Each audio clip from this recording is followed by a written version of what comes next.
আপনারা সকলেই জানেন খাগড়াছড়ি জেলায় গত 23শে সেপ্টেম্বর তারিখে একটি ধর্ষণের ঘটনাকে কেন্দ্র করে এখানে অস্থিতিশীল পরিবেশ সৃষ্টি হয়েছিল।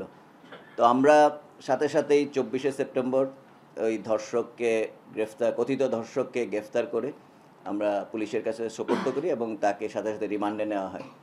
সো সম্পূর্ণ পরিস্থিতিতে এখানকার ছাত্র যুগ্ম জনতা তারা তাদের ব্যানারে এবং এটা সম্পূর্ণভাবে ইপিডিএফ এবং তার অঙ্গ সংগঠনসমূহ এই পুরো ঘটনাকে কেন্দ্র করে তারা প্রথমে শান্তি প্রিয় খাগড়াছড়িবাসীকে নিয়ে প্রতিবাদ করার চেষ্টা করে এবং এটা পরবর্তীতে আস্তে আস্তে 25শে সেপ্টেম্বরে আধাবেলা হরতাল এবং 26শে সেপ্টেম্বর এই পুরা অবরোধ কর্মসূচির দিকে চলে যায় এবং এটা যাওয়ার সাথে সাথে আমাদের এই 26শে সেপ্টেম্বর তারিখে শান্তিপূর্ণভাবে সব কিছু হচ্ছিল, যেখানে বাংলাদেশ সেনাবাহিনী তাদের সাথে কোনো কিছুতে জড়ায়নি এবং হঠাৎ করে ওইখান থেকেই তাদের একটি দল আমাদের একটি পিকআপকে আক্রমণ করে, যেখানে আমাদের তিনজন সেনা সদস্য আহত হয়। সেখানে বাংলাদেশ সেনাবাহিনী অত্যন্ত মানবিকতার পরিচয় দিয়ে এবং ধৈর্যের সাথে সেই পরিস্থিতির মোকাবেলা করে তাদের সাথে কোনো প্রকার বাকবিতণ্ডায় না গিয়ে এবং কোনো প্রকার বল প্রয়োগ ছাড়াই চলে আসে এবং তাদের সাথে পরবর্তীতে জানানো হয় যে আপনারা এই ধরনের কোনো কিছু করবেন না এবং তাদের যে লিডার হিসাবে ইপিডিএফ কর্তৃক সমর্থিত যে তাদের নেতা ইউখানু মার্মা, তার সাথে আমরা যোগাযোগ করার চেষ্টা করি এর আগের দিনই, কিন্তু সেটা তারা পরবর্তীতে পুরো খাগড়াছড়িতে সমাবেশ ডেকে পুরো জিনিসটাকে অন্যদিকে প্রবাহিত করে এবং তার পেছনে ইপিডিএফ এবং অঙ্গ সংগঠনসমূহ সম্পূর্ণভাবে তাকে সাপোর্ট দিয়ে যাচ্ছিল। পরবর্তীতে 27 তারিখে তারা অবরোধ ডাকে এবং সারা খাগড়াছড়িতে অ্যাম্বুলেন্স ভাঙচুর, পরবর্তীতে সাধারণ জনগণের উপর চড়াও হওয়া, এই সব কিছু করে তারা এই পরিস্থিতি থেকে অন্যদিকে মোড় নিয়ে নেয় এবং ছোট্ট একটি ঘটনাকে কেন্দ্র করে পরবর্তীতে স্বনির্ভর এলাকায় তারা এমন পরিস্থিতি সৃষ্টি করে যেখানে সেনাবাহিনী যেতে বাধ্য হয় এবং সেনাবাহিনী মাঝখানে যদি ওই দিন না যেত, সদর জোন কমান্ডার যদি ওই দিন ওদের মাঝখানে গিয়ে না দাঁড়াতো, তাহলে পরিস্থিতি অন্যরকম হতে পারত এবং ওই সময়টাই আমাদেরকে মনে করিয়ে দেয় 19শে সেপ্টেম্বর 2024 সালকে, যেখানে ওই একই এলাকায় তারা তাদের ওই এজেন্ডা বাস্তবায়নের জন্য সেখানেও চেষ্টা করেছিল অস্থিতিশীল পরিবেশ সৃষ্টি করার জন্য এবং সাম্প্রদায়িক দাঙ্গা তৈরি করার জন্য এবং সেখানে 3 থেকে 4 জন মৃত্যুবরণ করেছিল তাদেরই দল এবং তাদের ওই বহিরাগত সন্ত্রাসীরাই দেশীয় অস্ত্র এবং অটোমেটিক অস্ত্রের মাধ্যমে গুলি করে তাদেরকে হত্যা করেছিল। তো তারই ধারাবাহিকতা এবারও তাদের এই পুরো পরিকল্পনা ছিল এবং আমাদের তড়িৎ অ্যাকশনের ফলে তারা ওইখানে কিন্তু কোনো কিছু ঘটে নাই এবং সম্পূর্ণ ডিজএঙ্গেজ করে পুরা শহরে আস্তে আস্তে এটা ছড়িয়ে পড়তে যাচ্ছিল। মহাজনপাড়া, তারপর ইয়াংডং বৌদ্ধবিহারে সন্ধ্যার সময় আপনারা দেখেছেন যে এক পার্টি আরেক পার্টিকে অ্যাটাক করার চেষ্টা করেছে এবং সেখানেও কয়েকজন আহত হয়েছে। সেই আহতদেরকে সেনাবাহিনীর সাথে সাথে কিন্তু হাসপাতালে এনে উন্নত চিকিৎসার জন্য চট্টগ্রাম মেডিকেল কলেজে পাঠানোর ব্যবস্থা করা হয়েছে। তো একই সাথে আমি বলতে চাই, বাংলাদেশ সেনাবাহিনী কিন্তু প্রথম যখনই ধর্ষণের যে অভিযোগটা ওঠে, ধর্ষককে গ্রেফতারে সবার আগে কিন্তু বাংলাদেশ সেনাবাহিনী গ্রেফতার করে পুলিশের সোপর্দ করে এবং এখানেও কথিত ধর্ষককে আমরা গ্রেফতার, এটা আইনের আওতায় আনা হবে। তো এই পুরো আইনি প্রক্রিয়া ফলো না করে ওরা সরাসরি চলে যাচ্ছে বিভিন্ন প্রকার প্রতিবাদ মিছিল সমাবেশ, যেটা পুরো খাগড়াছড়িকে তারা অচল করে দেওয়ার চেষ্টা করে এবং সেটা সাম্প্রদায়িক দিকে নিয়ে চলে যাচ্ছে। তো আমরা এই পুরো জিনিসটাতে বলতে চাই, তার পরবর্তীতে কিন্তু প্রশাসন এবং পুলিশের কিছু করার থাকে না। তো প্রশাসন এবং পুলিশ এক্ষেত্রে খুবই তড়িৎভাবে 144 দ্বারা জারি করে এবং এই 144 দ্বারা পুলিশ এবং এপিবিএন একই সাথে বিজিবিকে কল করা হয় এবং বিজিবি সেক্টর তাদেরকে নিয়ে এসে আমরা বিজিবি, পুলিশ, আনসার, ভিডিপি সবাই একসাথে খাগড়াছড়িতে আমরা সেনাবাহিনী পুরোপুরি সহায়তা দিয়ে পুরো পরিস্থিতি নিয়ন্ত্রণে নিয়ে চলে আসি 27শে সেপ্টেম্বর এবং এই পুরা কৃতিত্ব এখানে আমি যাদের বললাম তাদের সবার, এবং আমরা চেষ্টা করেছি তাদেরকে বারবার যারা প্রশাসন এবং পুলিশের মাধ্যমে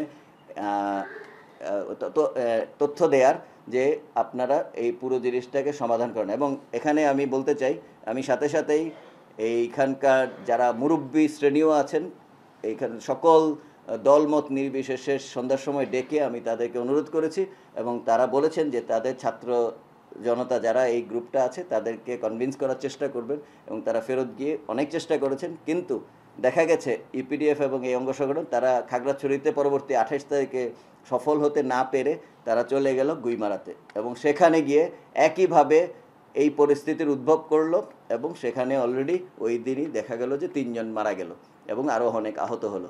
এবং এই টেকনিকই তারা সবসময় ফলো করে যাচ্ছে এবং ভবিষ্যতেও নিশ্চয়ই আরও ফলো করার পরিকল্পনা রয়েছে।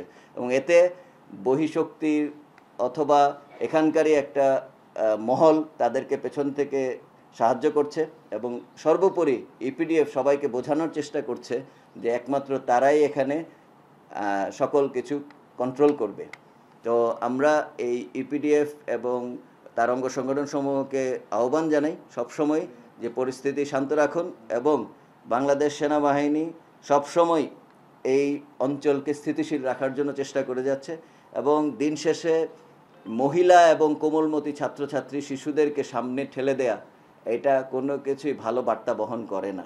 এবং এই সাম্প্রদায়িক দাঙ্গা সংগঠনের সময় বহিরাগত সন্ত্রাসীদেরকে নিয়ে এসে দেশীয় এবং অটোমেটিক অস্ত্র দিয়ে ফায়ার করা এই ব্যাপারটিও ভালো দেখায় না। সম্মানিত উপদেষ্টা মহোদয় দেখেছেন যে উনি বলেছেন যে কারো হাতে অস্ত্র থাকবে না, এই কথাটি কিন্তু উনি বলেছেন এবং মিডিয়ায় এসেছে। এবং এটার প্রমাণ পায় যে কাপ্তাই বিজিবি চেকপোস্টে কিন্তু তারা দেশীয় অস্ত্র নিয়ে আসছিল এবং এটার সাথে সাথে কিন্তু ওই দিনই ধরতে সক্ষম হয়েছে আমাদের নিরাপত্তা বাহিনী। পার্বত্য চট্টগ্রামকে অস্থিতিশীল এবং সাম্প্রদায়িক দাঙ্গা সংগঠনের বিষয়টি একটি বৃহত্তর ষড়যন্ত্রের অংশ এবং এ ব্যাপারে এই সকল প্রমাণাদি আইনশৃঙ্খলা রক্ষাকারী বাহিনীর কাছে আছে, এটা আপনাদেরকে দিয়ে দেওয়া হবে এবং আমাদের কাছেও সকল প্রমাণাদি আছে, ভিডিও আছে। এবং একই সাথে সকল ধরনের অপপ্রচার বা উস্কানিমূলক কর্মকাণ্ড সত্ত্বেও বাংলাদেশ সেনাবাহিনী এই বাংলাদেশের যে অবিচ্ছেদ্য অংশ এটা রক্ষায় দৃঢ়প্রতিজ্ঞ এবং পার্বত্য চট্টগ্রামের সকল জাতিগোষ্ঠীর নিরাপত্তা রক্ষা নিশ্চিত এবং সার্বভৌমত্ব রক্ষায় বাংলাদেশ সেনাবাহিনী যে কোনো পদক্ষেপ গ্রহণের জন্য তৈরি আছে এবং এটা করে যাবে সব সময়। Thank you. বলেন এবার কোনো জায়গায় এডিট করার দরকার আছে কিনা? 144 ধারার বিষয়টা বাদ গেছে না? 144 ধারা আর কি আপনারা বলেছিলেন যেগুলা কারা জড়িত বলে দিলাম। তারপর 2 নম্বরে পূর্ব পরিকল্পিত বা নিয়মিত ঘটছে, এটা কি বলবো? এটা বললেন পূর্ব পরিকল্পিত সবসময় এটা করে প্রতি বছর, এটা বললেন। তারপর 3 পার্বত্য যারা পরিস্থিতি নিয়ে কি কিছু বলবো? ইম্প্যাক্ট আর ওইটা হ্যাঁ সামনে অনেক বড় আছে, এটা বলবো। এগুলো একটু এডিট করে নিয়েন একটু। আচ্ছা এটা পরে একটু দাঁড়ান, কোনটা বাদ গেছে আমি বলতেছি।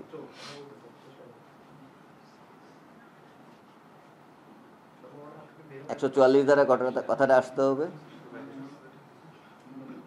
আপডেট দিয়ে দিলাম, সর্বশেষ আপডেট তো দিয়ে দিছি। 44 ধারা নিয়ে তারপর হচ্ছে গিয়ে 3 পার্বত্যের প্রভাব আর ভবিষ্যতে কি হতে যাচ্ছে আর আমাদের উদ্যোগ তো বলে দিলাম। উদ্যোগ ঠিক আছে না? ওকে ঠিক আছে। বর্তমানে খাগড়াছড়িতে প্রশাসন কর্তৃক আরোপিত 144 ধারা অব্যাহত রয়েছে। আচ্ছা, বর্তমানে খাগড়াছড়িতে প্রশাসন কর্তৃক ওকে অসুবিধা ওকে আবার সবাই রেডি? ওকে। বর্তমানে খাগড়াছড়িতে প্রশাসন কর্তৃক আরোপিত 144 ধারা অব্যাহত রয়েছে এবং পরিস্থিতি উন্নতি না হওয়া পর্যন্ত এটা অব্যাহত রাখার জন্য আমরা প্রশাসনকে অনুরোধ করব এবং প্রশাসন যখন মনে করবে যে পরিস্থিতি সম্পূর্ণ স্বাভাবিক তখন এটা প্রশাসন তুলে নিবে। আমরা তাদের সাথে সম্পূর্ণ সমন্বয় থাকবে আমাদের এবং আমরা চেষ্টা করছি খাগড়াছড়ি শহরের এই সনাতন ধর্মাবলম্বীদের যে একটি অনুষ্ঠান সর্বোচ্চ সবচেয়ে বড় অনুষ্ঠান দুর্গাপূজা চলছে, আমরা এখানে যাতে সবাই স্বতঃস্ফূর্তভাবে অংশগ্রহণ করতে পারে সেজন্য আমরা সকল ধরনের সাহায্য করছি এবং সকল ধর্মাবলম্বীদেরকে শ্রদ্ধা জানিয়ে আমরা কিন্তু নিজেরাই তাদেরকে ফ্যাসিলিটেট করে দিচ্ছি যারা এই সময়টাতে তারা যাতে এটা আনন্দ করতে পারেন। এবং একই সাথে আমি বলতে চাই যে 3 পার্বত্য জেলায় এটার প্রভাব কিন্তু পড়তে পারে। খাগড়াছড়ি অলরেডি এটা ফেস করে ফেলেছে এবং আমি বলতে পারি রাঙামাটি এবং বান্দরবনে যে আগামী কয়েকদিনের ভেতরে এটা ঘটবে না, সেই সম্ভাবনা উড়িয়ে দেওয়া যায় না। সো আমি সেই সাথে এইটাকে শিক্ষা নিয়ে বান্দরবান এবং খাগড়াছড়ি তারা তাদের মতো করে তৈরি হতে পারে এবং আইনশৃঙ্খলা রক্ষাকারী বাহিনী এবং প্রশাসন সেটার বিরুদ্ধে প্রস্তুতি গ্রহণ করতে পারে। আর সর্বোপরি এই পুরা ঘটনাটা আসলে একটি গভীর ষড়যন্ত্র এবং সামনের দিকে বাংলাদেশ যে একটি সামনে গুরুত্বপূর্ণ ঘটনার দিকে যাচ্ছে সেটাকে যাতে নস্যাৎ করতে পারে সেই ধরনের ঘটনা উড়িয়ে দেওয়া যায় না এবং বাংলাদেশে অস্থিতিশীল করে এই পুরা ব্যাপারটিকে এই এলাকাটাকে যদি দেখানো যায় যে বাংলাদেশে এখন ওই রকম স্থিতিশীল পরিবেশ নাই, তাহলে এটা অন্যদিকে মোড় নিতে পারে। তাহলে এই জন্য বলবো যে আমরা সকলে একসাথে কাজ করতে হবে যাতে বাংলাদেশে নিরাপত্তা পরিস্থিতি স্থিতিশীল